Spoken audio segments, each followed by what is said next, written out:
Chovia sem parar naquele dia. As nuvens pesadas pareciam acompanhar o peso que eu carregava no peito. O som das gotas, batendo contra o vidro do velório, se misturava ao murmúrio distante das pessoas que eu mal ouvia. Eu só conseguia olhar para aquele caixão fechado, tentando aceitar que ali dentro estava o corpo do homem com quem dividi quase toda a minha vida. Mas o destino, às vezes, tem um jeito cruel de nos mostrar que nada é o que parece. Enquanto segurava o lenço úmido nas mãos trêmulas, senti o celular vibrar discretamente na bolsa. Peguei o aparelho sem pensar, e quando li a mensagem na tela, meu sangue gelou. Ainda estou vivo. Não confie em ninguém. Por um segundo, pensei estar tendo um colapso, que a dor havia me feito perder o juízo. Mas aquela era a voz dele. A forma como digitava, o jeito direto. Era o Eduardo, meu marido. O mesmo homem que, supostamente, estava dentro daquele caixão. Meu olhar se ergueu devagar e encontrei os rostos dos meus filhos, Gabriel e Daniel. Eles pareciam tranquilos demais, como se nada naquele dia tivesse peso. Foi ali, entre o cheiro de flores e velas queimadas, que entendi. O verdadeiro pesadelo ainda estava apenas começando. Nunca imaginei que um velório pudesse ser tão silencioso e, ao mesmo tempo, tão barulhento dentro de mim. Cada palavra dita pelas pessoas soava distante, como se viessem de outro mundo. Eu estava ali, sentada na primeira fileira, observando o caixão lacrado de Eduardo, meu marido, e tentando entender como tudo aconteceu tão depressa. O cheiro de flores misturado ao de vela derretida me enjoava, mas o que realmente me tirava o ar era o olhar frio dos meus próprios filhos. Eles pareciam apáticos, calculados, como se aquilo fosse apenas mais um evento a ser resolvido. Foi então que o impensável aconteceu. No meio do sermão do padre, senti o celular vibrar discretamente dentro da bolsa. Pensei em ignorar, afinal, que tipo de pessoa mexe no telefone durante o velório do próprio marido.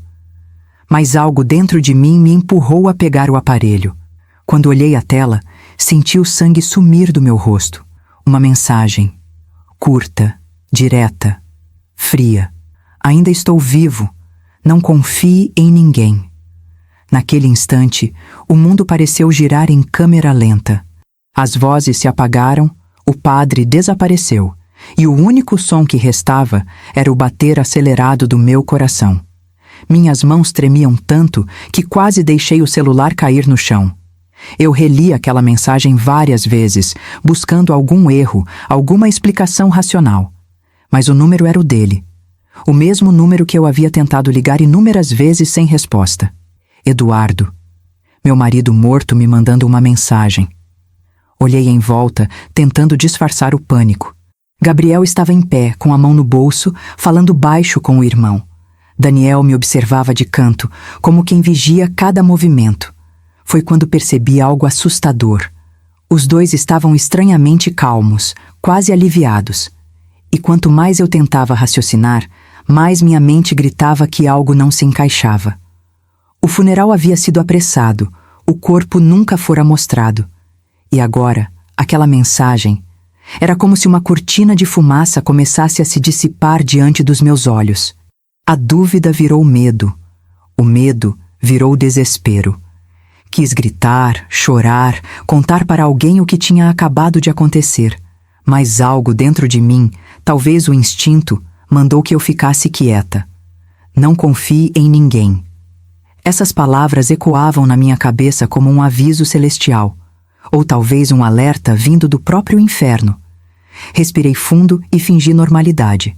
Guardei o celular no bolso do casaco e fixei o olhar no caixão, tentando parecer apenas uma viúva em luto. As pessoas vieram me abraçar, dizer palavras de conforto, mas eu mal escutava. Dentro de mim, o caos era absoluto.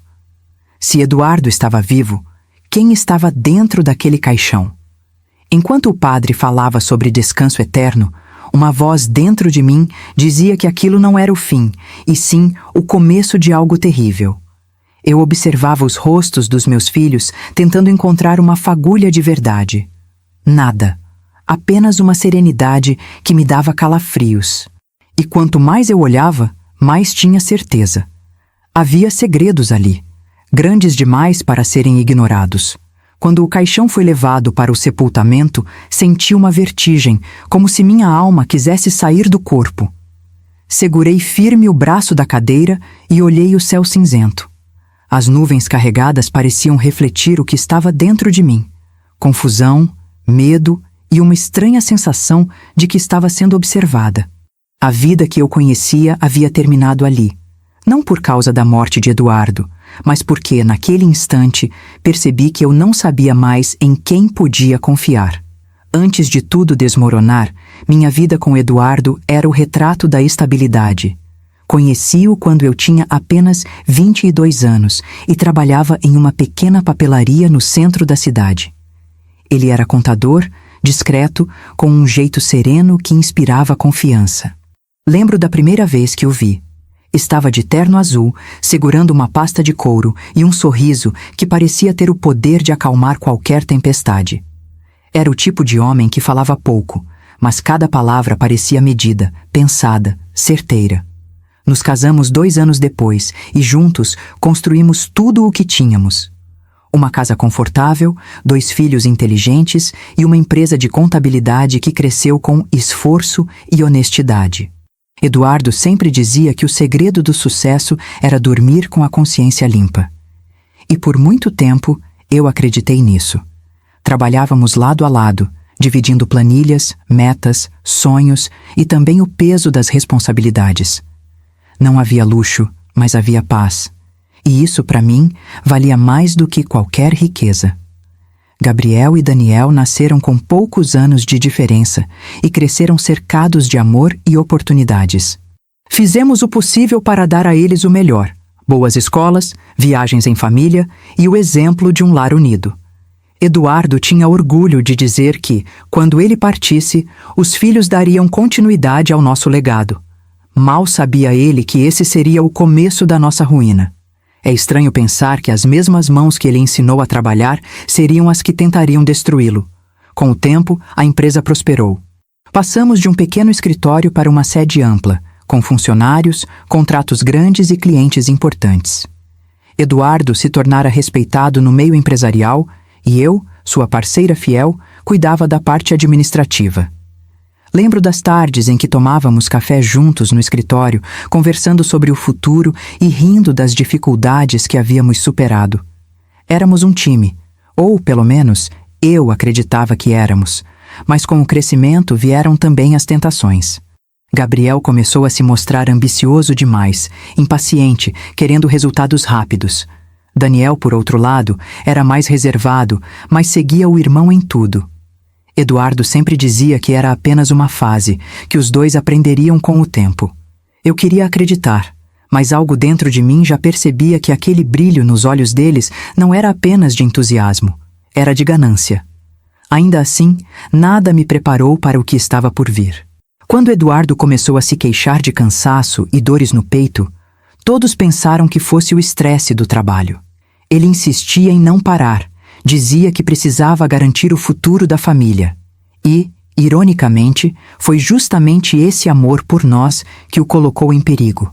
O que parecia uma vida estável começou a revelar pequenas rachaduras, e eu só entenderia o tamanho delas quando já fosse tarde demais.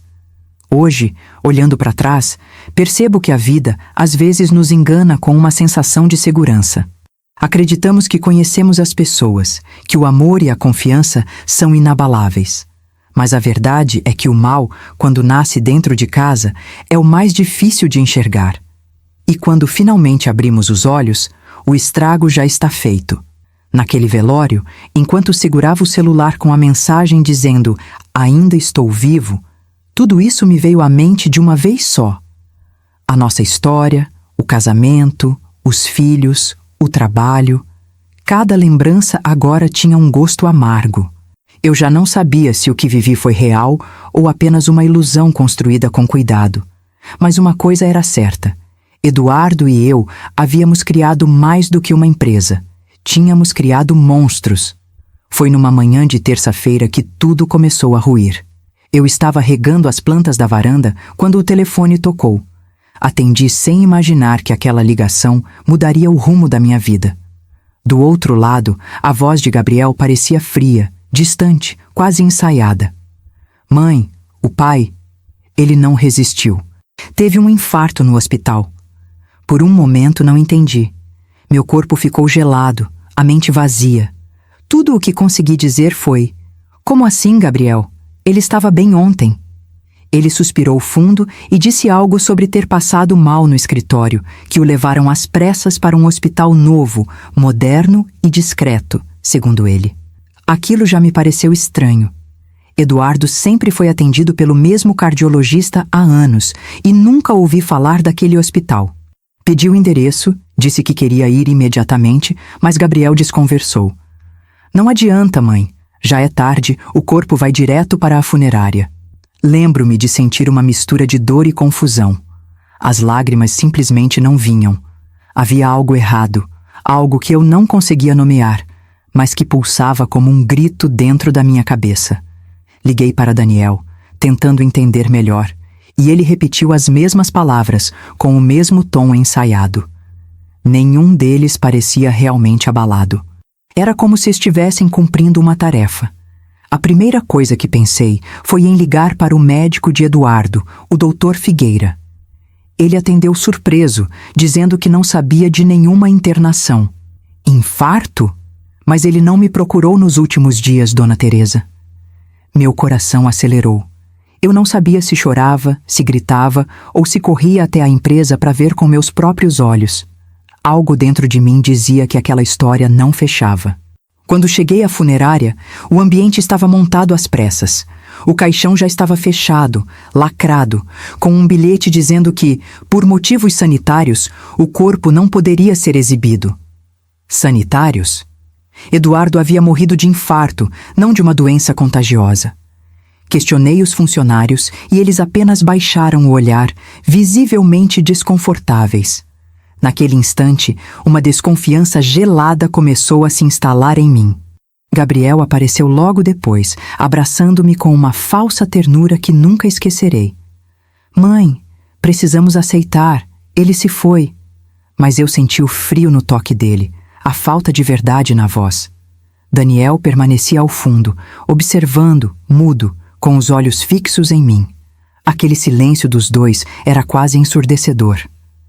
Eu queria acreditar que o choque os deixara assim, mas, no fundo, algo gritava que era mais do que isso. Passei a noite em claro, andando pela casa, olhando fotos, lembranças, tentando entender o que havia acontecido. Nenhum documento, nenhum relatório médico, nada. Apenas a palavra dos meus filhos. Quando tentei ligar novamente para o hospital, o número que Gabriel havia me dado simplesmente não existia. E foi ali, no escuro da madrugada, que o medo começou a se transformar em algo mais. Desconfiança. O coração de uma mãe raramente se engana. E o meu dizia, com cada batida, que aquela história tinha algo podre por trás. O problema é que até aquele momento eu ainda não fazia ideia do quanto. Nunca vi um funeral ser organizado tão depressa. No mesmo dia em que recebi a notícia, Gabriel disse que tudo já estava resolvido. A funerária, o caixão, o padre, o enterro, tudo. Eu mal tive tempo de respirar, de processar a dor, e já me vi arrastada para um velório que parecia mais um evento protocolar do que uma despedida. Diziam que era o último desejo de Eduardo. Algo discreto, sem demoras. Mas eu sabia que isso era mentira. Eduardo era um homem reservado, sim, mas jamais teria deixado instruções assim. Muito menos sem me contar. O velório aconteceu em uma pequena capela, fria e mal iluminada. As paredes brancas e nuas davam uma sensação de vazio que me deixava inquieta. O ar tinha cheiro de mofo e flores velhas. Poucas pessoas compareceram. Colegas de trabalho, alguns parentes distantes e vizinhos. A ausência de amigos próximos, de parceiros de negócios, de gente que o admirava, me pareceu mais uma peça de um quebra-cabeça macabro. Era como se alguém tivesse feito questão de manter tudo em silêncio. O caixão estava fechado, lacrado com uma placa metálica que impedia qualquer tentativa de abri-lo. Quando perguntei o motivo, Gabriel respondeu com impaciência: Mãe, o corpo está muito machucado por causa da autópsia. É melhor lembrar dele como era. Aquilo me cortou por dentro. Eu queria vê-lo uma última vez, nem que fosse para dizer adeus direito. Mas os olhares firmes dos meus filhos me diziam que eu não teria escolha. O padre falava sobre eternidade, alma, descanso, mas eu não conseguia prestar atenção. O som das palavras ecoava distante, abafado, como se houvesse uma parede de vidro entre mim e o mundo. Meus olhos fixos no caixão tentavam decifrar o que estava ali dentro. Eduardo era um homem alto, forte, e aquele caixão parecia pequeno demais. Foi a primeira vez que senti um arrepio subir pela espinha, a sensação física de que algo estava terrivelmente errado. Enquanto as pessoas se aproximavam para prestar condolências, percebi algo estranho. Gabriel e Daniel se revezavam o tempo todo, observando quem chegava e quem saía. Evitavam perguntas, desconversavam quando alguém mencionava o hospital ou o médico. E quando uma antiga funcionária perguntou se poderia ver o rosto do patrão, Gabriel respondeu de forma tão fria que todos se calaram. O que está feito, está feito. Senti vontade de gritar, de exigir respostas, mas me contive. Ainda não sabia no que estava me metendo, e uma parte de mim temia que, se insistisse demais, algo pior aconteceria. Foi então que olhei para o relógio. Havia passado pouco mais de 24 horas desde a suposta morte, e eles já estavam prontos para enterrar tudo, literalmente. Um velório às pressas, um corpo que ninguém viu e uma família que fingia dor. Tudo isso me deixou com uma sensação amarga de encenação. Quando os funcionários começaram a fechar o caixão e preparar o traslado para o cemitério, senti um nó na garganta. Aquele som de metal batendo ecoou como um selo sobre um segredo que eu ainda não conhecia. Eu me aproximei, toquei o caixão e, em silêncio, sussurrei: Se você ainda pode me ouvir, me dá um sinal. Naquele instante, o celular vibrou dentro da bolsa. Eu quase deixei o corpo cair de susto. Olhei rapidamente o visor e o coração disparou. Era o número de Eduardo, a mesma linha, as mesmas 3 palavras piscando na tela, como um eco de outro mundo. Ainda estou vivo. Quando vi aquele número aceso na tela do celular, por pouco não desmaiei. Era impossível. Eduardo estava morto. Pelo menos era o que todos diziam. Mas o número era o mesmo, o tom da mensagem também. Eles estão tentando me matar. Fiquei paralisada, como se o tempo tivesse parado. As vozes das pessoas no velório se tornaram um ruído distante, e a única coisa que eu conseguia ouvir era o som acelerado da minha própria respiração. Minhas mãos tremiam tanto que precisei esconder o telefone dentro da bolsa. Olhei em volta, tentando disfarçar, e meus olhos encontraram os de Gabriel. Ele me observava de longe, atento, com uma expressão que me deu arrepios. Tentei sorrir, fingindo normalidade, mas por dentro o pânico me consumia. Como Eduardo podia estar vivo? E se estivesse, onde ele estava? Senti vontade de correr para fora da capela, ligar para ele, exigir respostas, mas algo me dizia para não fazer nada naquele momento. Não confie em ninguém. As palavras voltaram a ecoar na minha mente como um feitiço protetor. Eu percebi que qualquer passo em falso poderia custar caro. Respirei fundo, recuperei o controle e permaneci ali, sentada, fingindo ser apenas uma viúva em luto, quando na verdade eu era a única pessoa naquela sala que sabia que o morto talvez estivesse vivo. O enterro foi rápido, quase apressado demais. As pás de terra caindo sobre o caixão faziam um som que me atravessava como facas. Cada batida era uma pergunta sem resposta. Por que fingir a própria morte? De quem ele estava fugindo? Ou será que tudo isso era uma armadilha para mim? Eu não sabia, mas o medo começou a se transformar em desconfiança. Havia algo muito maior em jogo do que eu podia imaginar. Quando voltei para casa naquela noite, a casa parecia estranha. O relógio na parede marcava o mesmo horário de sempre, mas o ambiente tinha um silêncio pesado, quase sufocante. As fotos de família sobre o aparador agora pareciam zombar de mim. Aquele lar, que um dia foi símbolo de amor e união, agora cheirava a mentira. Sentei-me na poltrona e liguei o celular novamente, na esperança de receber outra mensagem. Nada. O silêncio digital era ensurdecedor. Tentei dormir, mas o sono não vinha. Cada vez que fechava os olhos, via o rosto de Eduardo me pedindo socorro. Eu sabia que precisava descobrir a verdade, mas não tinha a quem recorrer. Meus filhos, que deveriam ser meu apoio, agora eram as pessoas que eu mais temia.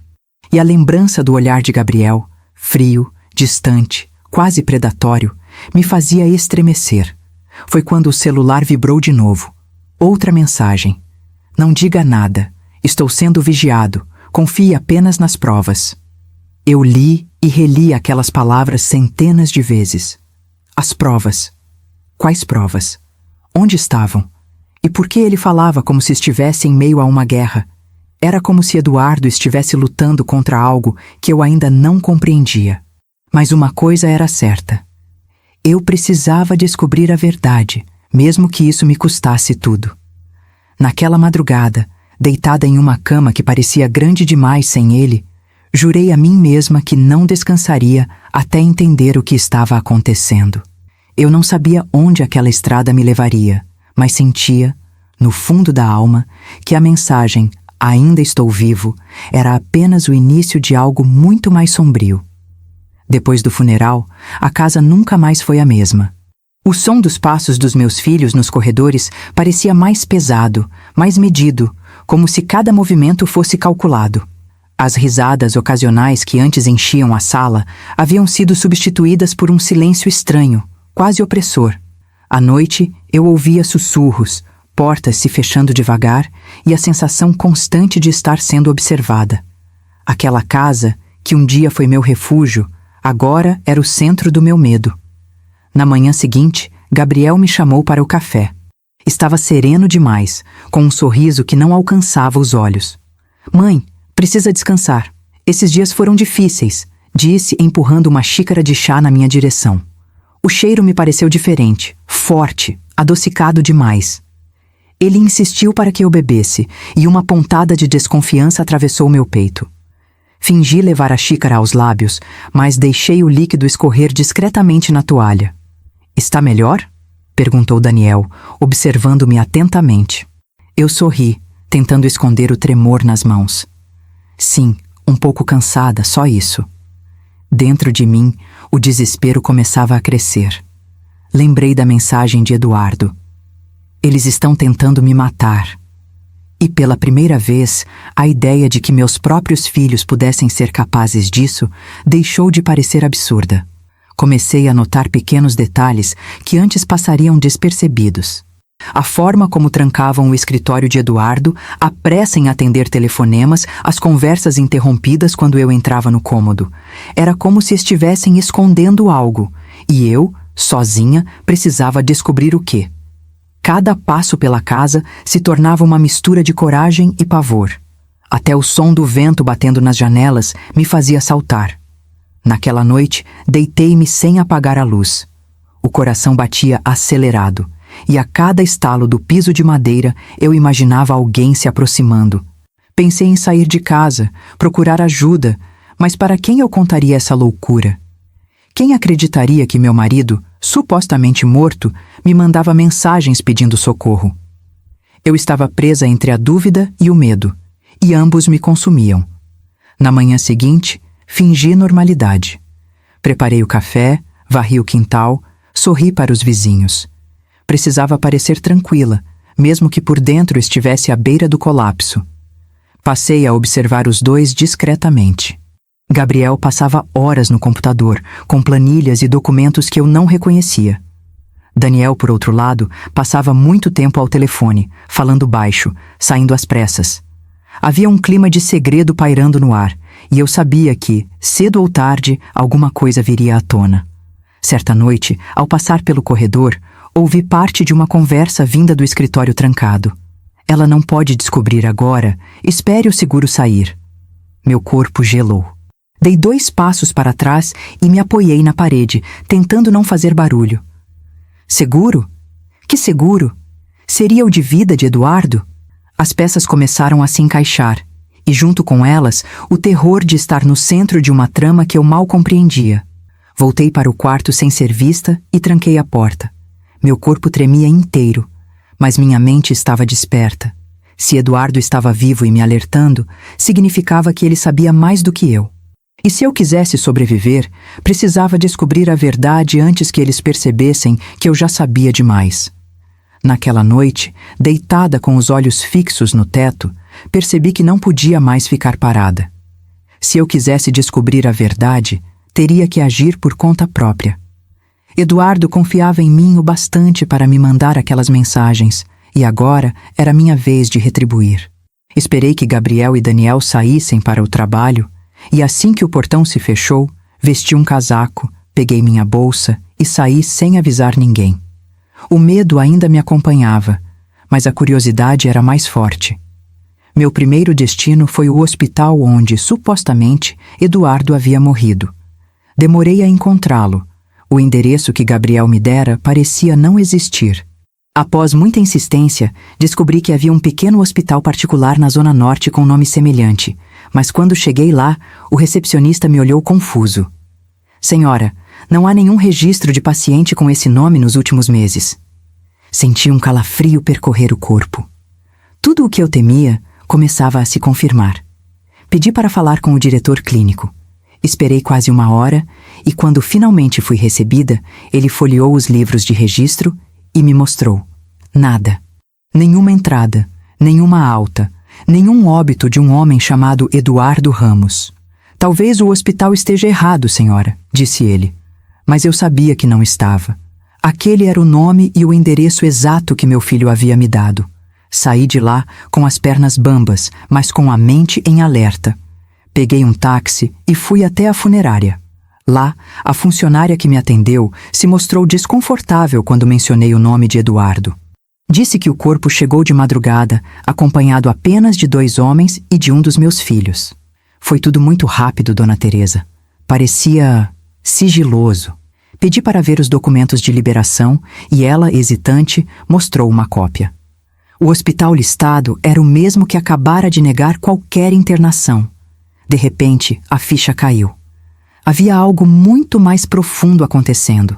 A morte de Eduardo era uma encenação, uma cortina de fumaça para esconder algo maior. E meus filhos estavam no centro disso. Voltei para casa com a cabeça latejando. No caminho, observei o reflexo do meu rosto no vidro do ônibus. Olheiras profundas, olhos avermelhados, expressão cansada. Mas, por trás disso tudo, havia uma nova força, a de uma mulher que não aceitava mais ser enganada. Naquela tarde, vasculhei o escritório de Eduardo. As gavetas estavam trancadas e a chave havia sumido. Recorri à velha caixa de ferramentas e, com paciência, consegui arrombá-las. Dentro, encontrei papéis rasgados, extratos antigos e um envelope amarelado endereçado a mim. As mãos tremiam enquanto eu o abria. Lá dentro, havia apenas uma frase escrita com sua caligrafia firme. Se algo me acontecer, procure Carlos Mendes. Fiquei olhando para aquele nome por longos minutos. Carlos Mendes. Quem era ele? Um amigo? Um funcionário? Um advogado? De repente lembrei de ouvir esse nome antes. Eduardo o mencionara algumas vezes, dizendo que era um consultor discreto. Guardei o papel na bolsa e decidi encontrá-lo, mesmo sem saber por onde começar. Naquela noite, antes de dormir, li novamente as mensagens no celular. Confiei apenas nas provas. E agora, finalmente, eu tinha uma pista. Não fazia ideia do que me esperava, mas, pela primeira vez em muito tempo, senti algo diferente do medo. Determinação. Na manhã seguinte, acordei antes do sol nascer. O nome Carlos Mendes não saía da minha cabeça. Vasculhei antigas agendas e lá estava. Um número de telefone anotado por Eduardo há alguns meses, com a observação: confiança total. Liguei. Do outro lado, uma voz masculina atendeu, firme, mas desconfiada. Quem fala?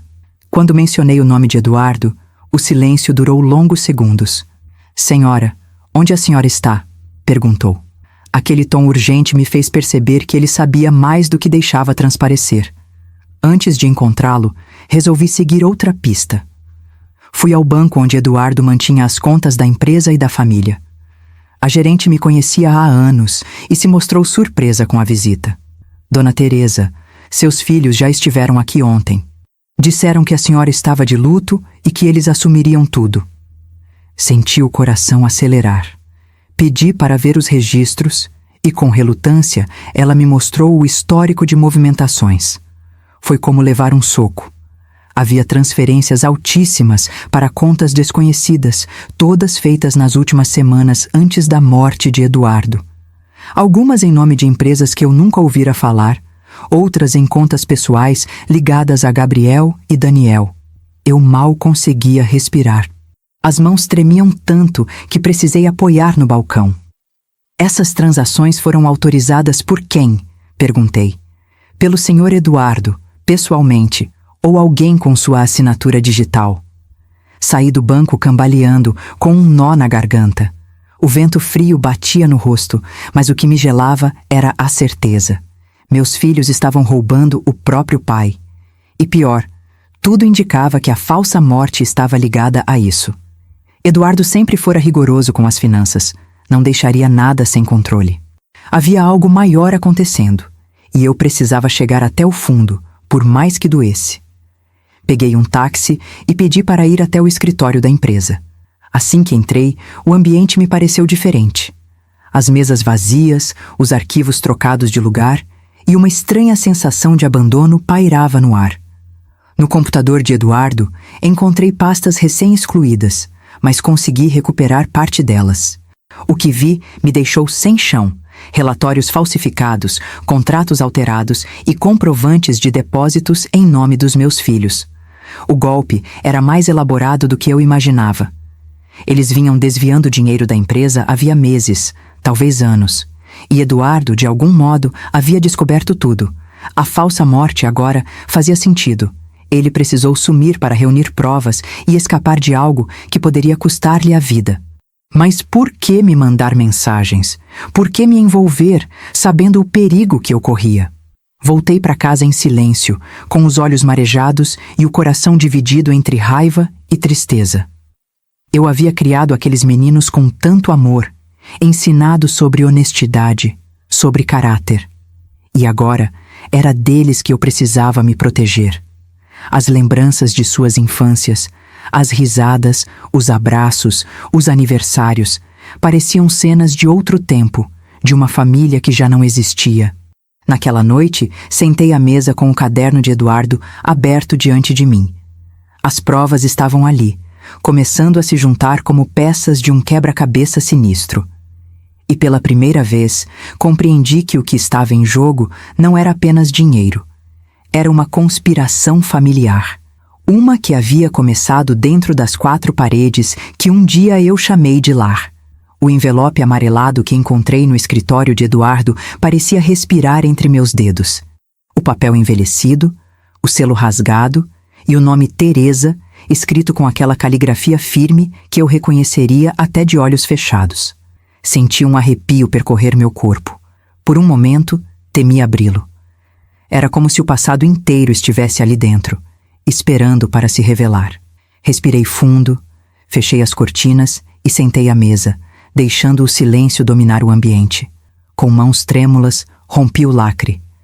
Dentro havia uma carta dobrada e uma pequena chave dourada presa com um pedaço de fita. O cheiro de papel antigo misturado ao perfume suave de Eduardo me atingiu em cheio, trazendo lembranças que quase me derrubaram. Comecei a ler devagar, saboreando cada palavra, tentando entender o que ele queria me dizer. E principalmente, por que havia escondido aquilo de mim. Se você está lendo esta carta, é porque algo deu errado, dizia o início. A garganta fechou. Descobri movimentações suspeitas na empresa, mas não posso confiar em ninguém. Gabriel e Daniel se aproximaram demais de Ricardo Monteiro, nosso antigo sócio. Tenho provas de que eles estão desviando dinheiro e tramando algo contra mim. Li e reli aquelas linhas, sentindo o chão sumir sob meus pés. Eduardo mencionava também que vinha sendo seguido e que o celular havia sido clonado. Se eu desaparecer, Teresa, procure Carlos Mendes. Ele tem cópias dos documentos e sabe o que fazer. Não acredite em nada até falar com ele. As lágrimas caíam sobre o papel, borrando a tinta.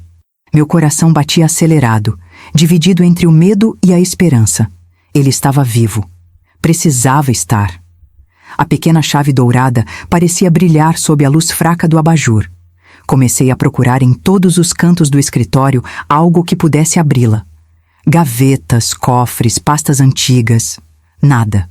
Até que me lembrei de um compartimento secreto na escrivaninha, um pequeno fundo falso que Eduardo sempre usava para guardar documentos importantes.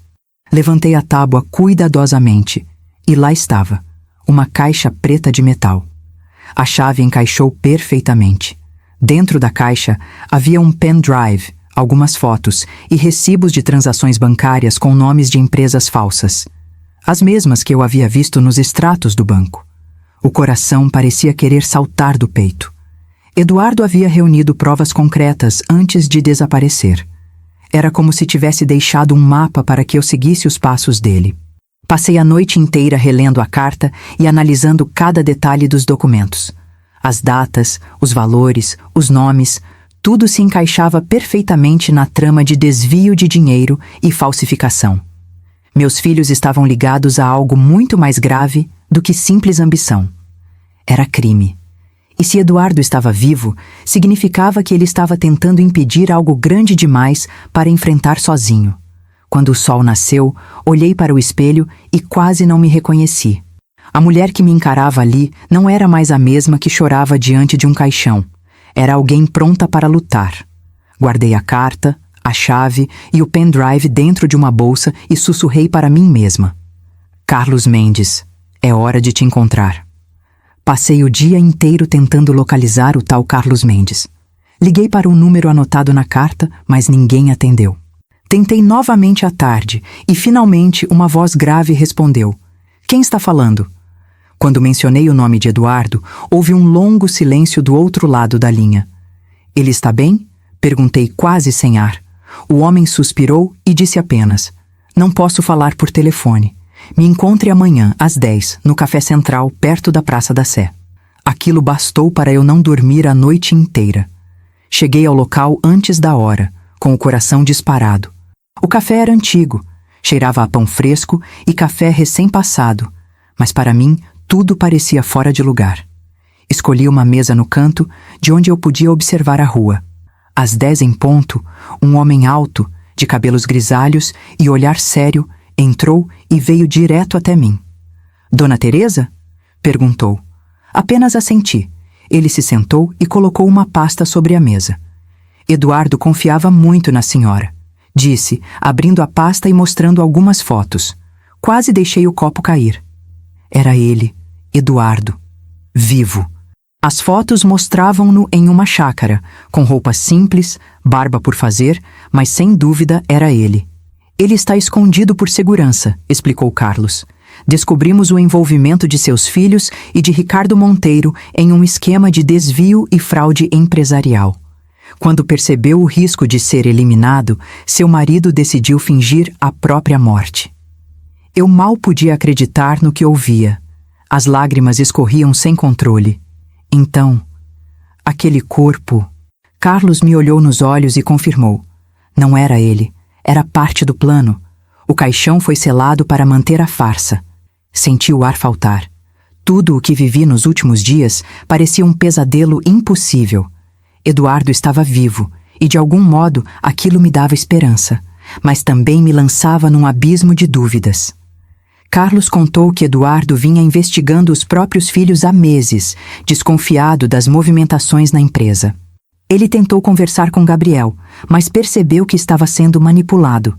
Quando encontrou provas do envolvimento de Monteiro, a situação ficou perigosa. Tive que ajudá-lo a desaparecer. Ele me mostrou cópias de transferências, mensagens e até gravações. Era a confirmação de tudo. Mas por que ele não me contou? Perguntei, sentindo um nó na garganta. Carlos suspirou. Porque sabia que a senhora seria vigiada. Qualquer contato direto poderia colocar a vida de vocês em risco. Aquelas palavras me atingiram como uma faca. Por um lado, me senti traída por ter sido deixada no escuro. Por outro, entendi que Eduardo havia feito aquilo para me proteger.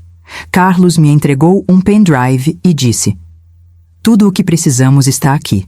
Agora falta o mais difícil, fazê-los confessar." Eu o encarei, confusa. Como assim?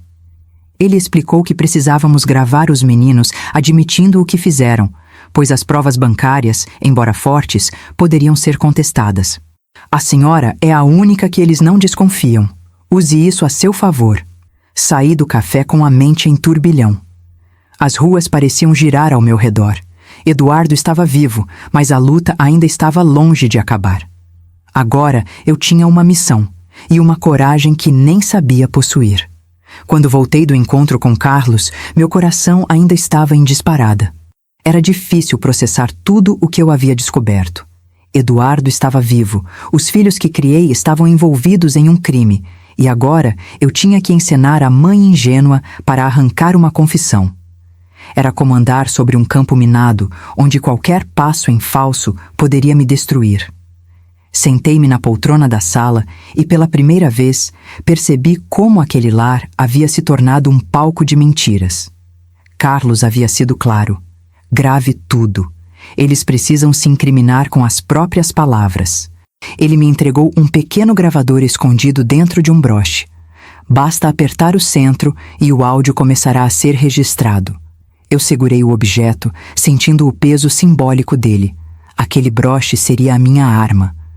A ideia de enganar meus filhos me corroía por dentro, mas ao mesmo tempo eu sabia que era a única forma de sobreviver.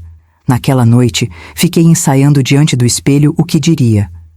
Precisava parecer confusa, vulnerável, mas curiosa o suficiente para fazê-los falar. Olhava para o próprio reflexo e mal reconhecia a mulher que se tornara, cansada, abatida, mas determinada.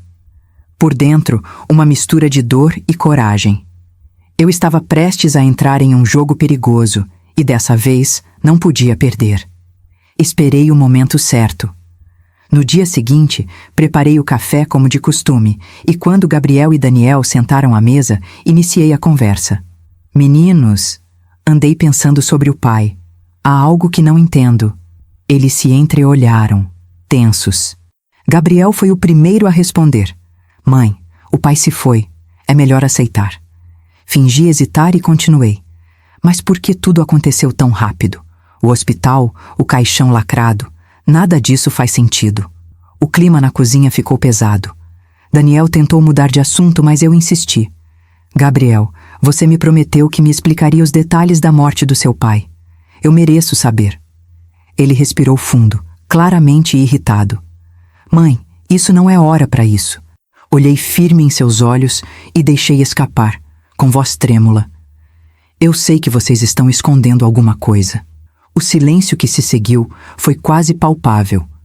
Gabriel ficou em pé, andando de um lado para o outro. "A senhora está cansada, não sabe o que diz", murmurou. Mas Daniel o olhou, nervoso, e respondeu: "Talvez seja melhor contar logo, antes que as coisas piorem." Meu coração disparou. A gravação estava ativa. Cada palavra contava. Fiz-me de surpresa perguntando: "Contar o quê?"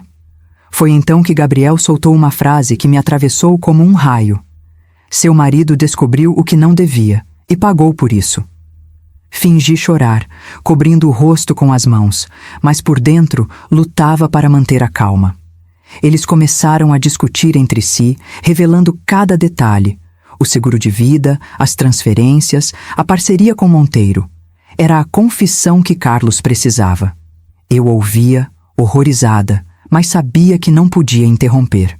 Quando finalmente se calaram, murmurei: "O que o pai diria se visse o que vocês fizeram?" Gabriel se aproximou e colocou a mão no meu ombro, com um sorriso frio. "O pai já não está aqui para dizer nada, mãe." Aquelas palavras ecoaram como uma sentença. Mas mal ele sabia que o jogo estava prestes a virar, e que a verdade que tanto tentaram enterrar já estava sendo registrada, palavra por palavra. Aquela manhã parecia comum, mas o ar dentro da casa estava pesado. Depois da conversa do dia anterior, eu sabia que algo havia mudado. Gabriel estava inquieto, mais agressivo, e Daniel evitava me encarar. Eu fingia calma, mas o medo corria pelas veias como veneno. O broche preso à gola do meu vestido continuava gravando tudo, escondido como um segredo silencioso. Carlos havia prometido que assim que tivesse o áudio, mandaria a polícia agir. Eu só precisava resistir um pouco mais. O dia seguiu arrastado, com um silêncio cortante entre nós. À noite, durante o jantar, decidi provocar mais uma vez. Tenho pensado no que vocês disseram ontem, comecei, olhando para os dois. Se o pai realmente sabia demais, vocês acham que alguém mais pode saber? A pergunta caiu como uma bomba. Gabriel largou o garfo com força sobre a mesa e Daniel arregalou os olhos. O clima ficou tão tenso que eu podia ouvir o tic-tac do relógio na parede. Por que está perguntando isso, mãe? Disse Gabriel com um tom seco. Respirei fundo, mantendo a voz serena. Porque encontrei alguns papéis no escritório do seu pai e uma carta. Os dois se entreolharam e Daniel empalideceu. Que carta? Perguntou, tentando parecer calmo. Uma carta que ele escreveu antes de morrer. A mentira saiu com tanta naturalidade que até eu me assustei. Gabriel se levantou devagar e veio em minha direção. O que tinha nessa carta? Perguntou ele, com os olhos fixos nos meus. Nada que vocês já não saibam, respondi. O sorriso dele se desfez e pela primeira vez senti o verdadeiro perigo.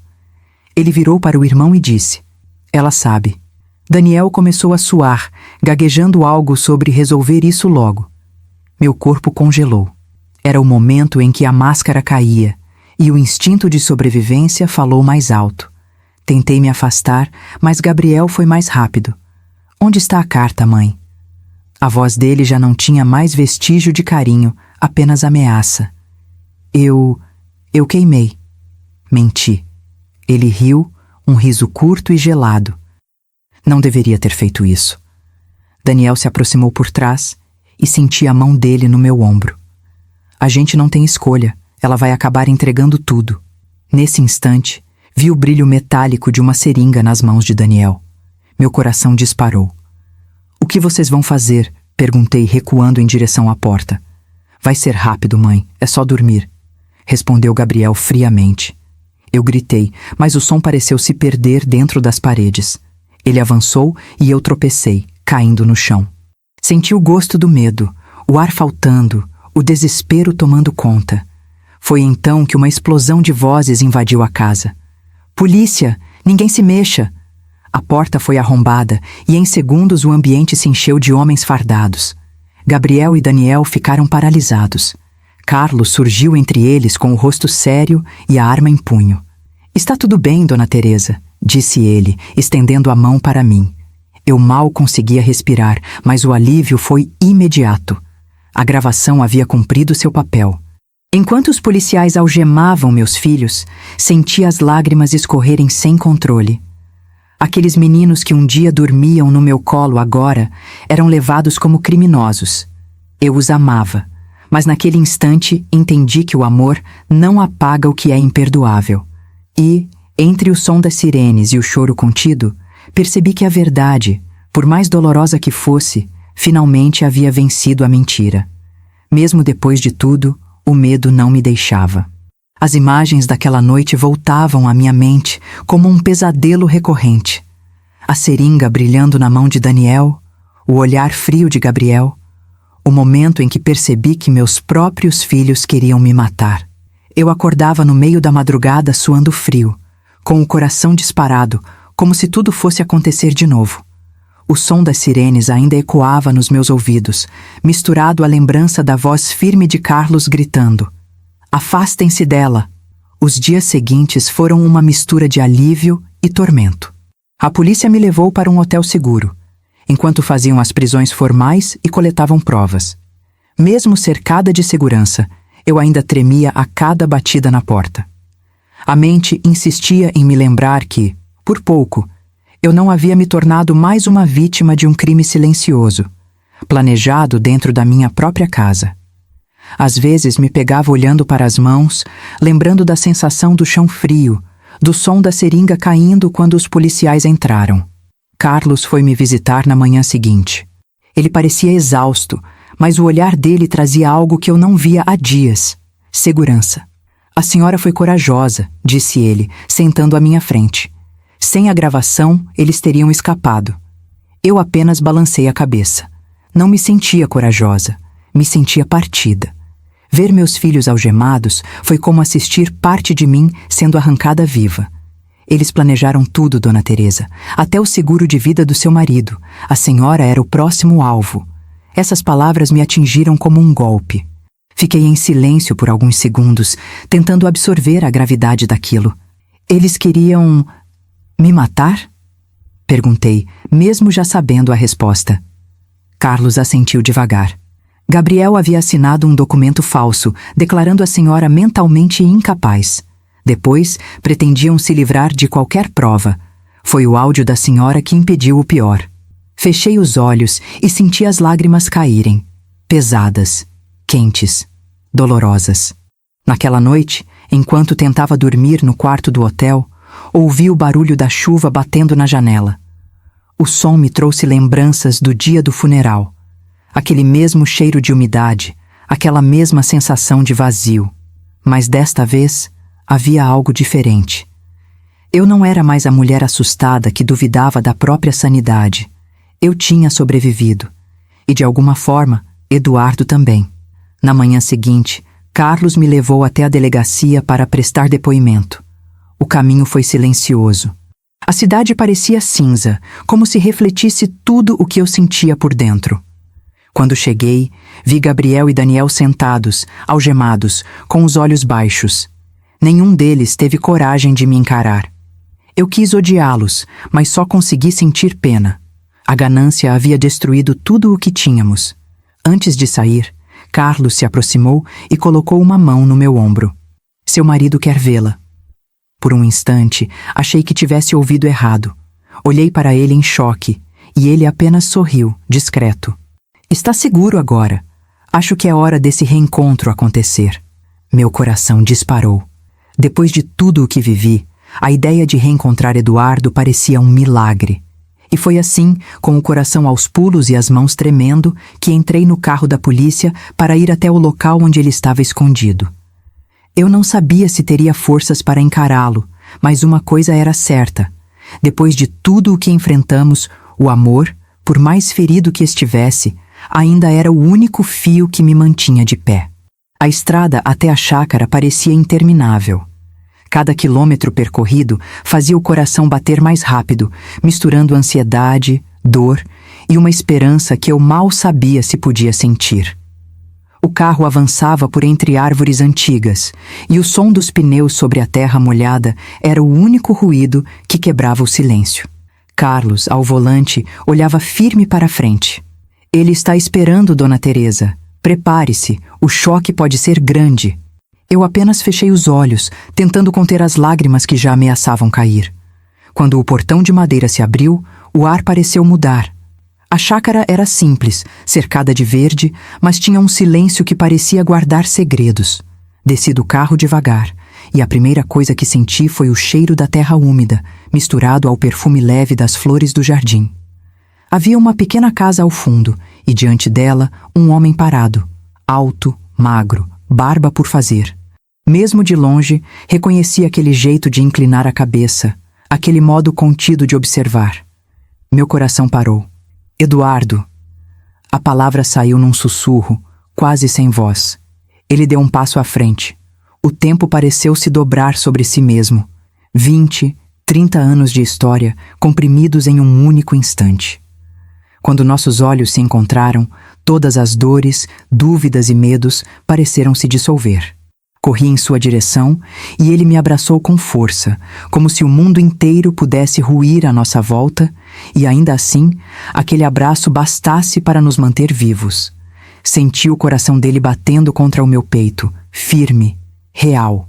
Eu te avisei que estava vivo, ele disse com um meio sorriso enquanto uma lágrima escorria pelo rosto. Eu ri entre soluços, batendo levemente em seu ombro. Você quase me matou do coração, seu louco. Ele riu também, mas o riso logo se transformou em suspiro. Eu não tive escolha, Teresa. Era a única forma de nos salvar. Sentamos à varanda, e ele começou a contar tudo. Como descobriu o plano dos meninos, como percebeu que Ricardo Monteiro os estava manipulando e desviando dinheiro da empresa. Quando confrontei Gabriel, ele negou, mas dias depois encontrei ameaças anônimas. Alguém me queria morto. Foi então que procurei o Carlos. Enquanto ele falava, as peças do quebra-cabeça finalmente se encaixavam na minha mente. Eu pensei que tinha te perdido para sempre, confessei, segurando a mão dele. E por pouco não perdi minha vida também. Eduardo abaixou o olhar, com expressão de culpa. Eu devia ter te contado tudo, mas sabia que te colocar no meio disso seria perigoso demais. Fiz o que achei que te protegeria. Olhei para ele em silêncio. Apesar de toda a dor, não consegui sentir raiva. Apenas alívio. O homem que amei por toda uma vida estava ali, de carne e osso, respirando diante de mim. O sol começava a se pôr, pintando o céu com tons alaranjados. O vento soprava leve, balançando as cortinas da varanda. Eduardo me olhou nos olhos e disse: "Agora acabou, Teresa. Podemos começar de novo." Eu quis acreditar. Quis pensar que depois de tanto horror, o amor ainda poderia reconstruir o que a ganância destruiu. Mas no fundo, algo me dizia que ainda havia verdades a serem reveladas. Naquele entardecer, abraçada a ele, senti que estávamos vivos, mas não livres. O passado deixara cicatrizes fundas demais para se apagarem facilmente. E mesmo com o coração cheio de amor, uma voz silenciosa dentro de mim sussurrava: "A tempestade ainda não passou." Ficamos sentados por horas, enquanto Eduardo me contava tudo o que viveu desde o dia em que desapareceu. Cada palavra era como uma peça de um quebra-cabeça que finalmente se encaixava, embora o quadro formado fosse doloroso demais de encarar. Ele explicou que, semanas antes da suposta morte, havia recebido uma denúncia anônima sobre irregularidades nas contas da empresa. "No começo, achei que fosse um erro contábil", disse. "Mas quanto mais eu investigava, mais percebia que o dinheiro estava sumindo diante dos meus olhos." O nome que mais aparecia nos relatórios falsos era o de Ricardo Monteiro, seu antigo sócio e amigo de confiança. Eduardo tentou confrontá-lo discretamente, mas Monteiro negou e poucos dias depois começaram os acidentes estranhos. Os freios do carro cortados, ligações sem voz do outro lado e uma sombra constante o seguindo na rua. Foi quando percebi que não era paranoia. Eles realmente queriam me eliminar. O eles incluía não apenas Monteiro, mas também Gabriel e Daniel, que haviam se aliado a ele por ganância. Meu coração se partia a cada detalhe. Mas por quê? Eram seus filhos, Eduardo. Ele abaixou a cabeça e respondeu com a voz embargada. Porque Monteiro os convenceu de que eu os estava enganando. Disse que eu mantinha dinheiro fora do país, que pretendia vender a empresa e deixá-los de fora. Eu levei as mãos ao rosto, em choque. Era inacreditável ver até onde a mentira e a ambição podiam levar uma família. Eduardo contou que tentou me avisar, mas sabia que nossos telefones estavam grampeados.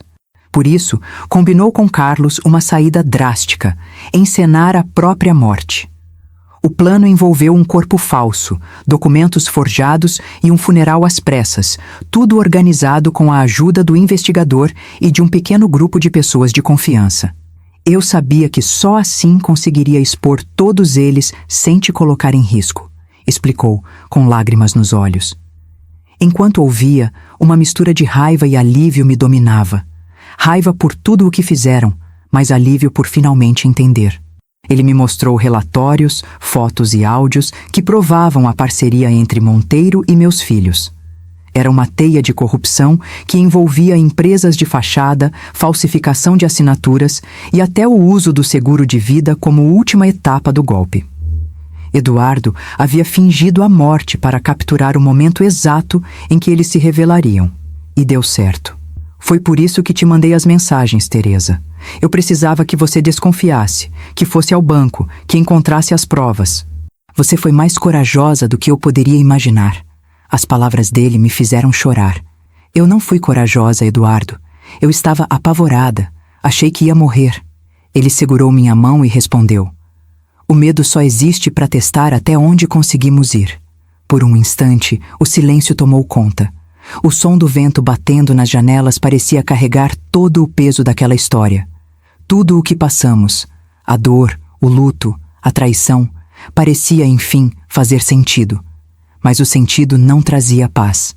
O que tínhamos agora era apenas a verdade nua e crua, e ela pesava mais do que qualquer mentira. Quando me levantei para olhar o horizonte, o sol já havia desaparecido, dando lugar a um céu de tons arroxeados. E agora? Perguntei. Eduardo respirou fundo. Agora a justiça precisa seguir seu curso. Mas o mais difícil não será lidar com a lei, será lidar com o coração.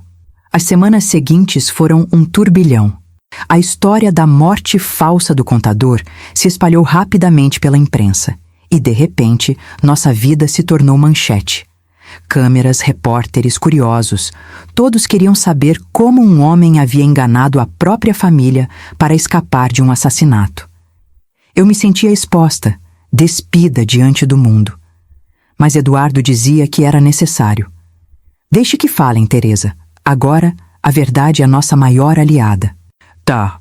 A polícia prendeu Gabriel, Daniel e Ricardo Monteiro quase ao mesmo tempo, em uma operação cuidadosamente planejada.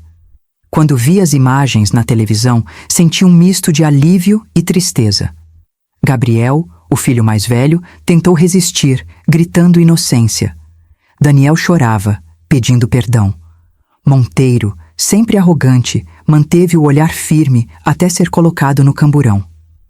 Aquela cena era a prova de que a justiça, por mais lenta, chega, ainda que tarde demais para reparar o que foi destruído. Durante o julgamento, eu e Eduardo fomos chamados a depor. Lembrar de cada detalhe foi como reviver o inferno. Os advogados tentaram alegar manipulação emocional, dizendo que Eduardo havia provocado tudo com sua encenação. Mas as provas falavam mais alto. Os extratos bancários, os áudios, os documentos falsificados e, acima de tudo, a gravação feita por mim. A confissão que selou o destino deles. O tribunal estava lotado. Pessoas comuns, jornalistas e até ex-funcionários da empresa estavam ali, acompanhando o desfecho. Quando o juiz leu a sentença, o silêncio foi absoluto. Ricardo Monteiro recebeu a pena mais severa. 25 anos de prisão por fraude, tentativa de homicídio e associação criminosa. Gabriel pegou 15 anos. Daniel, por ter colaborado e confessado parte do crime, foi condenado a 8. Eu permaneci imóvel, sem saber se chorava ou agradecia. Eduardo apertou minha mão. Acabou, sussurrou. Mas dentro de mim, eu sabia que não. Justiça não apaga feridas. Apenas impede que sangrem de novo. Olhei para a frente e vi Gabriel me encarar, com os olhos vermelhos, mas sem arrependimento. Já Daniel não conseguia levantar o rosto. Foi nesse contraste que percebi a diferença entre culpa e remorso. Depois do julgamento, o juiz nos chamou em particular. A senhora é uma mulher admirável, Dona Teresa, disse ele. Muitos não teriam sobrevivido a tudo isso. Agradecia em silêncio. Mas por dentro só pensava em como o amor pode se transformar em tragédia quando se mistura com o veneno da ambição. Tudo o que eu queria agora era paz. Algo simples, mas que naquele momento parecia um luxo.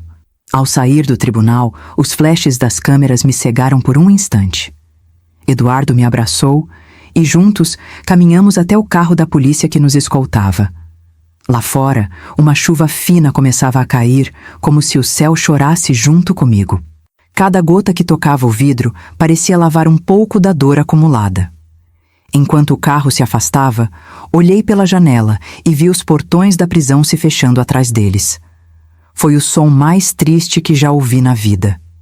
E, mesmo sabendo que o mal havia sido punido, a verdade é que não havia vencedores, apenas sobreviventes. Passaram-se meses até que eu criasse coragem para vê-los novamente. A prisão parecia um lugar distante, mas o peso da lembrança deles estava em tudo. Nas fotos antigas, nas risadas que ecoavam na minha memória, no vazio deixado à mesa do jantar. Eduardo dizia que talvez fosse melhor deixar o tempo fazer seu trabalho, mas eu sentia que precisava olhar nos olhos dos meus filhos, nem que fosse para encerrar esse ciclo dentro de mim. O caminho até o presídio foi silencioso.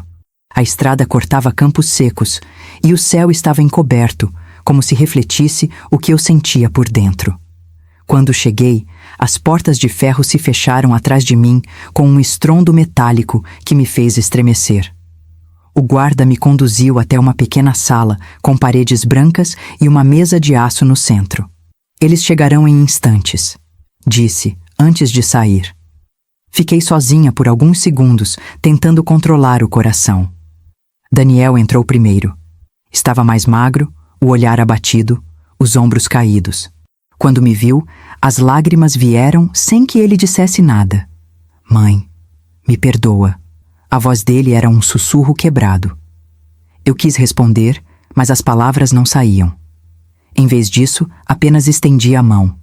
Ele a segurou com força, e naquele toque senti não o criminoso, mas o menino que eu embalei tantas noites. Por um instante, o tempo voltou. E junto com ele, a dor. Gabriel entrou logo depois, algemado e com o mesmo olhar altivo de sempre. Sentou-se à minha frente e ficou em silêncio, observando-me. Então é verdade, ele disse frio. O pai está vivo. Eu assenti. Está. E você poderia ter estado ao lado dele, não contra. Ele desviou o olhar e riu com desdém. Vocês sempre o preferiram. Eu só fiz o que precisava. Aquilo cortou mais fundo do que qualquer faca. Era o orgulho falando mais alto que o arrependimento. Olhei para ele e percebi que, apesar de tudo, ainda era meu filho. Você não precisava escolher esse caminho, Gabriel. O dinheiro some, mas o que você perdeu não volta. Ele me encarou e, por um breve segundo, algo mudou em seu olhar. Uma faísca de humanidade, de arrependimento, talvez. Mas logo ele baixou a cabeça, cansado. Não importa mais, murmurou. Para mim, já acabou. O guarda avisou que o tempo estava terminando. Levantei-me lentamente, com o coração pesado.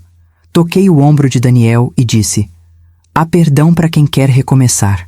Ele chorou, e eu chorei junto. Ao olhar para Gabriel, não disse nada, apenas deixei o silêncio falar por mim. Às vezes as palavras não curam. O silêncio, sim. Ele carrega o peso exato da verdade. Quando saí do presídio, o vento frio bateu no meu rosto, trazendo uma sensação estranha de liberdade e luto ao mesmo tempo. Eu havia conseguido o que queria, encarar o passado sem fugir. Mas o preço foi alto demais. Eduardo me esperava no carro e, ao me ver, abriu os braços. Eu me deixei envolver, e ali, naquele abraço, entendi que nem todo amor é capaz de salvar, mas todo amor verdadeiro é capaz de perdoar. Enquanto o carro se afastava, olhei uma última vez para os muros da prisão. Lá dentro ficaram 2 filhos, um arrependido, outro perdido, e eu, do lado de fora, carregava uma nova missão: reconstruir o que ainda restava de mim. Depois de tudo o que vivemos, Eduardo e eu decidimos vender a antiga casa. Aquele lugar, que um dia foi símbolo de amor e família, agora era apenas um depósito de lembranças dolorosas. Cada parede parecia guardar ecos do que aconteceu. As mentiras, as discussões, o medo. Precisávamos começar de novo em um lugar onde o passado não nos perseguisse. E assim, nos mudamos para uma pequena casa perto do mar, onde o som das ondas parecia sussurrar que a vida, de algum modo, continua. Nos primeiros dias, o silêncio era quase estranho. Eu acordava esperando ouvir passos pela casa, vozes conhecidas, o tilintar das xícaras no café da manhã. Mas aos poucos, o vazio foi se tornando paz. Eduardo passava as manhãs na varanda, lendo jornais e escrevendo, e eu cuidava de um pequeno jardim que começava a florescer. Pela primeira vez em muito tempo, o ar era leve, e o medo havia dado lugar à calma. Carlos continuou presente. Tornou-se mais do que o investigador que nos ajudou, Virou um amigo de verdade, alguém em quem aprendemos a confiar. Às vezes, ele aparecia de surpresa, trazendo bolo de milho e risadas que quebravam o peso dos dias. A senhora devia escrever um livro, Dona Teresa, dizia ele brincando. Eu sorria. Talvez ele estivesse certo. Algumas histórias são duras demais para serem esquecidas, e poder contá-las pode ser uma forma de cura. Eduardo, por sua vez, parecia diferente. Mais sereno, mais grato, como se tivesse finalmente entendido que a vida não se mede apenas por conquistas materiais. Perdemos muito, Teresa. Ele me disse certa tarde olhando o mar. Mas ganhamos algo que o dinheiro nunca compraria: a chance de recomeçar. Essas palavras ficaram ecoando dentro de mim. Recomeçar. Uma palavra simples, mas que carrega o peso de tudo o que sobrevivemos. Com o tempo, comecei a me envolver em pequenos projetos sociais da cidade. Ajudar outras pessoas me devolvia um sentido que eu achava ter perdido. Ensinar mulheres a reerguerem seus próprios negócios, ouvir histórias de superação. Era como se, ao ajudar os outros, eu costurasse também as minhas próprias feridas. A vida seguia, devagar, mas com dignidade. Às vezes, à noite, Eduardo e eu caminhávamos pela praia. O som das ondas e o cheiro de sal nos lembravam de que estávamos vivos, e isso já era um milagre. Ele me pegava pela mão e dizia: se eu pudesse voltar no tempo, teria feito tudo diferente. Eu respondia sempre da mesma forma. Talvez fosse preciso passar por tudo isso para entendermos o valor do que temos agora.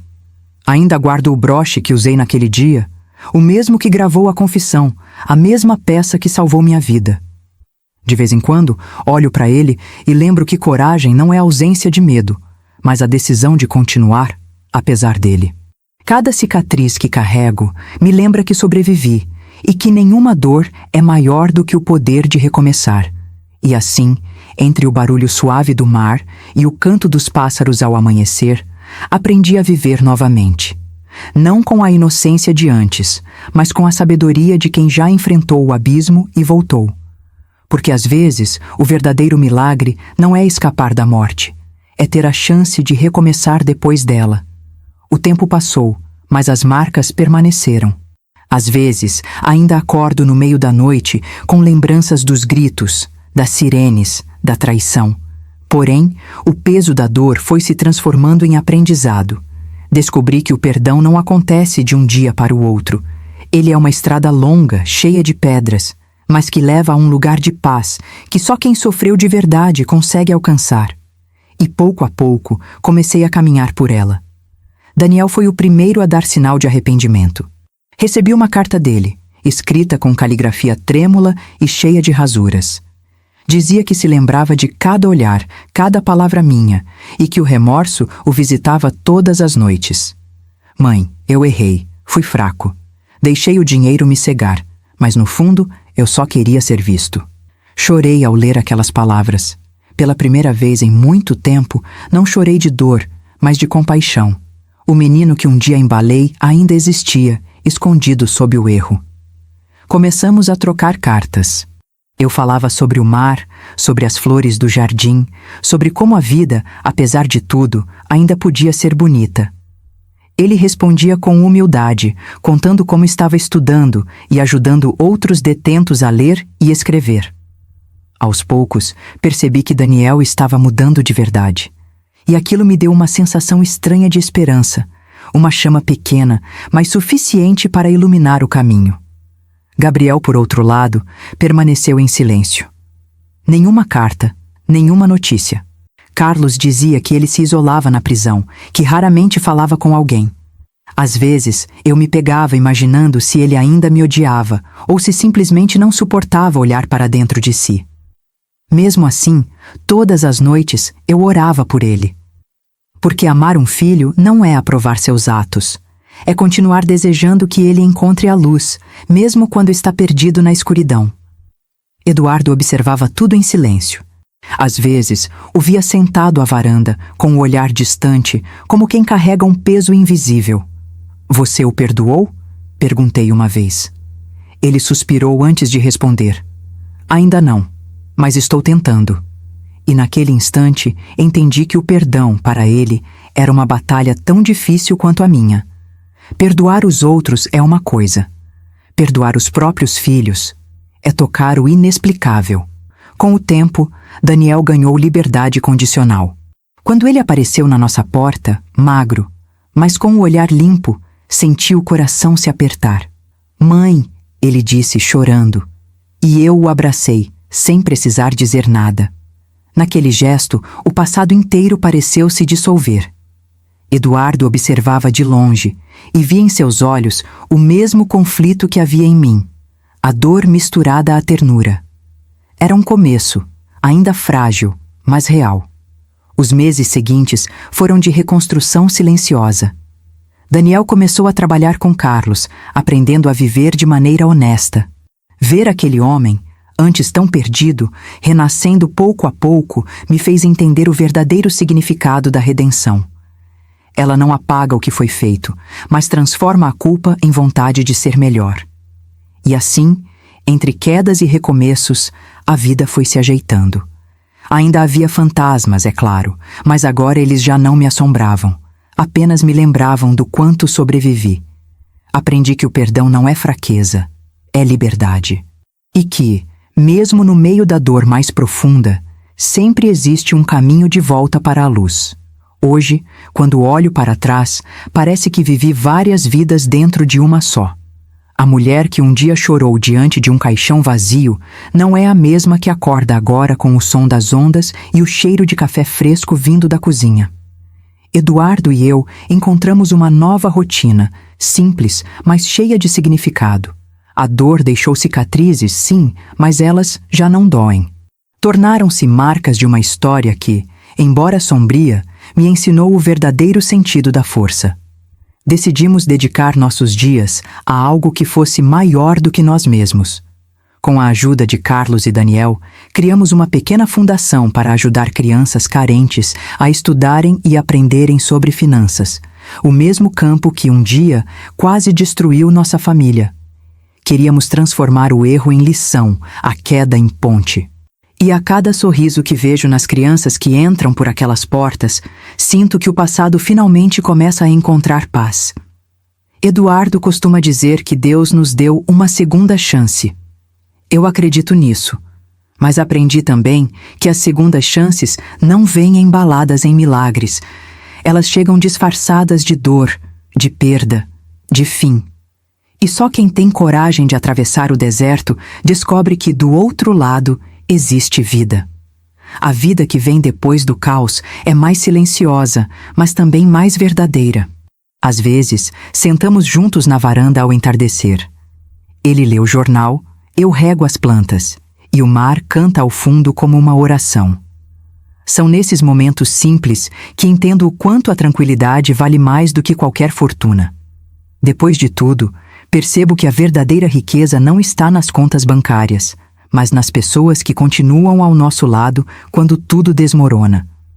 Ainda guardo a carta de Eduardo, aquela que começou toda essa história. De vez em quando, releio suas palavras e me lembro de quem fui, da mulher assustada, perdida, mas que nunca desistiu. É estranho pensar que a mensagem "ainda estou vivo" foi o ponto de virada da minha vida.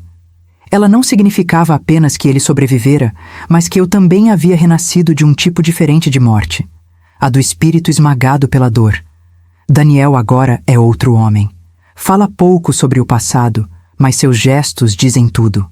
Ele ajuda nas aulas da fundação e visita o presídio uma vez por mês para conversar com os detentos. Se eu puder evitar que um só cometa o mesmo erro que eu, já valeu, ele diz. E toda vez que o ouço, sinto que de algum modo a vida se encarregou de nos redimir. Eduardo e eu seguimos firmes. Às vezes, o silêncio entre nós é tão cheio de significado que dispensa palavras. Não precisamos mais provar nada ao mundo, apenas viver. Aprendemos que o perdão não muda o passado, mas muda o futuro. E foi nesse futuro que decidimos permanecer, livres da culpa e guiados pela esperança. Hoje, posso dizer com paz no coração, sobrevivemos. Não como antes, mas de um jeito novo, mais leve, mais humano. E se há algo que aprendi em toda essa jornada, é que o amor, o verdadeiro amor, não é aquele que nunca sofre, mas o que resiste, perdoa e recomeça.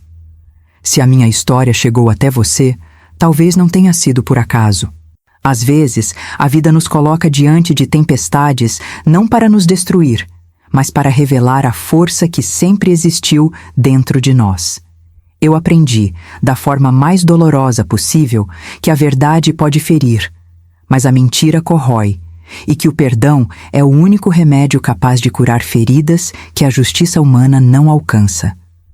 Tudo o que vivi me ensinou que recomeçar é um ato de coragem.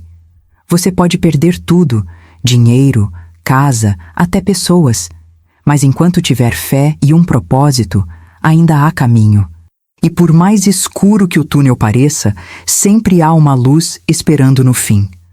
Às vezes, essa luz é apenas a certeza de que você sobreviveu, e que isso já é vitória suficiente. Quero te deixar uma pergunta. Quantas vezes você permitiu que o medo te paralisasse? Quantas verdades você deixou de enfrentar por acreditar que não suportaria a dor? Acredite, é na hora em que a gente acha que acabou que Deus começa a reconstruir. A minha história é prova disso.